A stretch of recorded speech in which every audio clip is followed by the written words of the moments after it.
Sağlamlığının qeydinə qalan hər kəsi salamlayıram. Səhiyyə televiziyasında tibb xəbərlərinin vaxtıdır. Studiyada Günel İbadovadır. Baxaq görək ölkədə və dünyada hansı vacib tibb hadisələri baş verib. Koronavirus dünyadan əlini hələ də üzməyib, müzakirələri davam edir. Xüsusilə bir çox beynəlxalq saytlarda, xarici saytlarda bu mövzunun müzakirəsi hələ də kifayət qədər gündəmdədir. İndi də alim qruplarından biri iddia eləyir ki, məhz vaksini vurdurandan sonra çox az müddət ərzində həyatını itirən insanların üzərində araşdırma aparıblar və 300-dən çox insanın nəticələrinə əsasən 74% vaksin vuranlar ani ölümdən həyatını itirib. Bu barədə The Lancet kimi nüfuzlu jurnallarda yazılar gedib, lakin bir müddətdən sonra həmin məqalələr silinib. İndi isə həmin mətnlərin bərpası ilə bağlı müzakirə gedir və deyilənə görə növbəti dəfə həmin araşdırma resenziyanı keçib və dərc olunacaq. Bu müzakirələr nə üçündür? Həqiqətən də doğrular üzə çıxacaqmı bilmirəm, amma bildiyim tək şey odur ki, bu məlumatları qaçırmaq olmaz və bilikli olmaq lazımdır. COVID-19 vaksininin həyati təhlükəsi barədə araşdırmanı jurnaldan siliblər. Kanadalı həkim və tədqiqatçı Dr. William Makis COVID-19 vaksininin insan həyatına son verməyi ilə bağlı araşdırmasının nüfuzlu The Lancet jurnalından silinməyi barədə məlumat verib. Ötən il koronavirus vaksinindən sonra həyatını itirənlərlə bağlı böyük bir araşdırmanın nəticələrini dünyanın ən nüfuzlu elmi jurnalından olan The Lancet nəşrində dərc etdik. Məqalədə həm müəlliflərin Peter McCullough, Mark Christie və Roger Hodgkinson və digərləri idi. Yazıda koronavirus vaksinini vurdurduqdan bir neçə gün ərzində ölən insanların meyidinin yarılması barədə ən geniş araşdırmanın nəticələri açıqlanmışdı. Məqalə mindən çox istifadəçi tərəfindən yüklənmişdi. Yayımlandıqdan 24 saat sonra əczaçı şirkətlərin güclü təzyiqi nəticəsində jurnal mətni öz elektron səhifəsində sildi. Lakin ədalət bərpa olundu və bu il məqalə yenidən rezensiya alıb. Yaxın zamanda jurnalda yenidən dərc ediləcək. Bu məqalədə 325 nəfər vaksindən sonra həyatını itirən insanların yarılma nəticələri var. Araşdırma nəticəsində 74% ölümlərinə ani olduğu təsbit etmişik deyə alim bildirib. Qeyd edək ki, Dr. William Makis bir çoxları tərəfindən cəsarətli qəhrəman həkim kimi tanınsa da, onun bəzi fikirləri digər tibb mütəxəssisləri və alimləri tərəfindən tənqid edilir.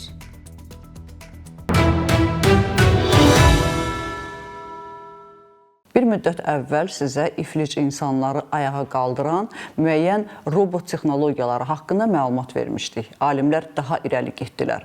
Bu dəfə kök hüceyrələri ilə bircə iynə vurmaqla yeriyə bilməyən insanlar yeriyəcək, əlini qolunu tərpədə bilməyənlər də buna müvəffəq olacaq. Möcüzə kimi xəbərdir, mütləq baxın.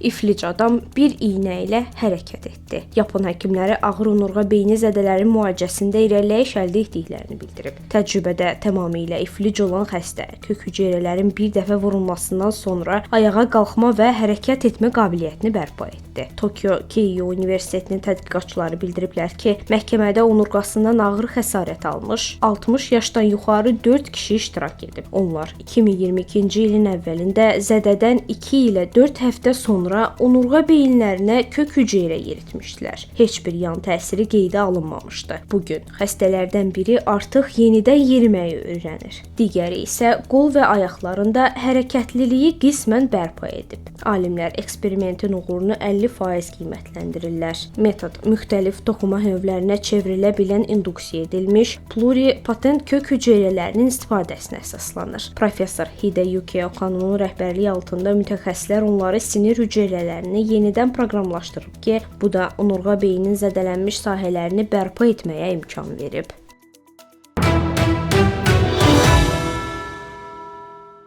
Keçən həftə sizə Alzheimer haqqında çox xoş xəbər vermişdim ki, məhz uzun illərdən sonra, 20 il keçəndən sonra onun dərmanı tapılıb və iddia olunur ki, bu dərman insanları Alzheimer'ı yavaşlatmağa kömək edəcək.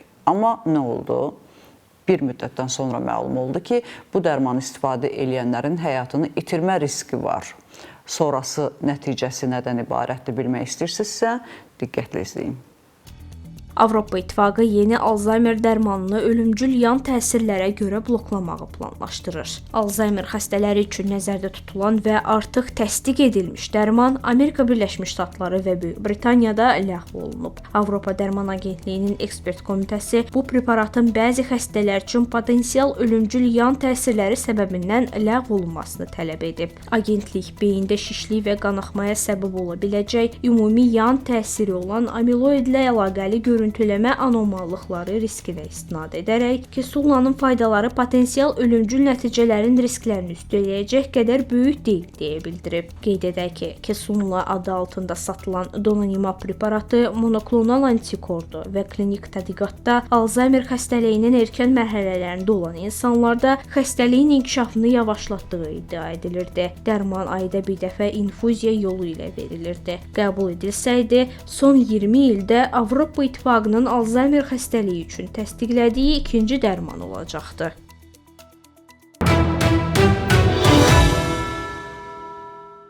Energetik içkilərin aludəçisinin dişləri tökülüb, tamamilə dişsiz qalıb. Niyə? Çünki diş həkiminə getməyə qorxur. Bu içkilər isə az qala pası, kiri təmizlədiyi halda dişi nə hala salır, bir təsəvvür edin. Dişləri tamamilə ovulub tökülüb. Baxaq. Enerji içkisi kişini dişsiz qoydu. İngiltərənin Devon əyalətinin sakini 39 yaşlı Nicholas Matford enerji içkilərinə olan asılılığı gücləndikdən sonra dişləri qırılmağa başlayıb. 10 ildir ki, müayinələrdən keçməyən kişi diş həkimlərindən qorxduğunu da bildirib. O 20 ildən çoxdur ki, bu içkilərin aludəçisi olub. Həftədə təxminən 21 ədəd istehlak edib. Həmçinin Nicholas bildirib ki, onların dadını bəyəndiyi və bu içkilərin dəb halına gəldiyi üçün içirmiş. Nəticədə 2 ön dişi düşüb, 4 arxa dişi isə sınıb. Qeyd edək ki, o Türkiyədə diş əməliyyatı eləmək qərarını aldıqdan sonra bunun üçün 9000 funt sterling, yəni təxminən 20.000 manata yaxın pul ödəyib.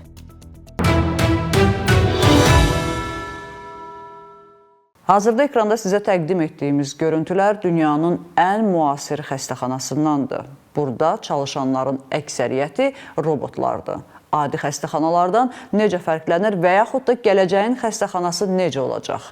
Bunları bilmək üçün mütləq baxın.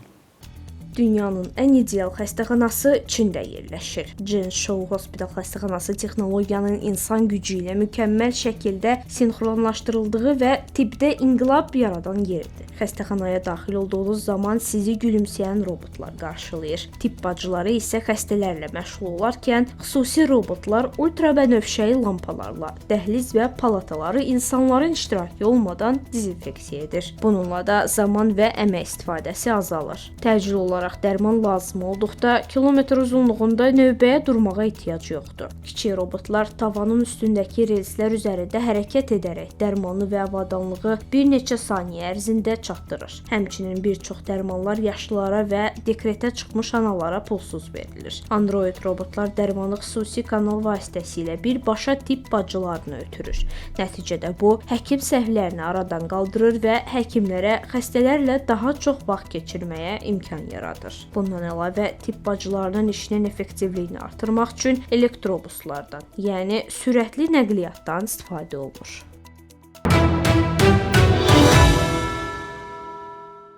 Yaşadığım bütün evlərdə ən sevdiyim yer pəncərə önü oldu. Ömrümün bütün otaqlarında içimdəki mənzərədən rahatlıq tapdım. Şeirlərimdən birində belə bir misra var. Bugün bu xəbəri görəndə məhz o şeir yadıma düşdü. Nəyə görə? Alimlər sübut ediblər ki, pəncərə önündə təbiəti izləyən insanların ağrıları azalır. İnanmazsınız, amma bunu müxtəlif tədqiqatlarla sübut ediblər. Necə? İndi biləcəksiniz. Elm adamları sübut edib ki, təbiəti izləmək ağrıları kütləşdirir. İlk dəfə bu barədə Roger Ulrichs adlı həkim öz müşahidələrinə əsaslanaraq fikir bildirib. Həkim palatasında mənzərəsi təbiəti olan xəstələrə daha az ağrı-kəsici vurulduğunu müşahidə edib. Viyana Universiteti və Exeter Universitetindən bir qrup alim bu fərziyyəni yoxlamaq qərarı alıb. Təcrübədə iştirak edən 49 könüllünün dərisinə zəif elektrik cəryanı verilib. Bu manipulyasiyalar zamanı subyektlərə üzrə 3 müxtəlif tipli video çarxlar nümayiş etdirilib. Təbiət mənzərələri, şəhər həyatından səhnələr və ofis məkanlarında çəkilmiş videolar. İzləyərkən onlar ağrılarını 0-dan 8-ə qədər ölçüdə qiymətləndirilib. Alimlər həmçinin xüsusi skaner vasitəsilə könüllülərin beyin fəaliyyətini də izləyib. Bütün əldə edilən nəticələr kompüterə yüklənərək süni intellekt vasitəsilə emal edilib. İştirakçılar tədqiqatdan sonra doldurduqları anketlərdə ağrıların təbiət mənzərələrinə baxarkən kütləşdiyini qeyd edib. Eyni zamanda neuroimaging, yəni beynin fəaliyyətində dəyişikliklərin müşahidələri məlumatlarına görə də təbiət mənzərələri ağrı hissləri ilə əlaqəli mərkəzi sinir sisteminin fəaliyyətini azaldıb. Elmi işin müəllifləri aydınlıq gətirir ki, bu görüntülər nəticəsində beyin ağrı siqnallarının tam olaraq haradan gəldiyini və onların nə qədər güclü olduğu barədə məlumatların işlənməsinə daha az diqqət yetirməyə başlayıb. Görünür, bu da ağrı kəsici təsiri göstərib deyə araşdırmaçılar bildirib.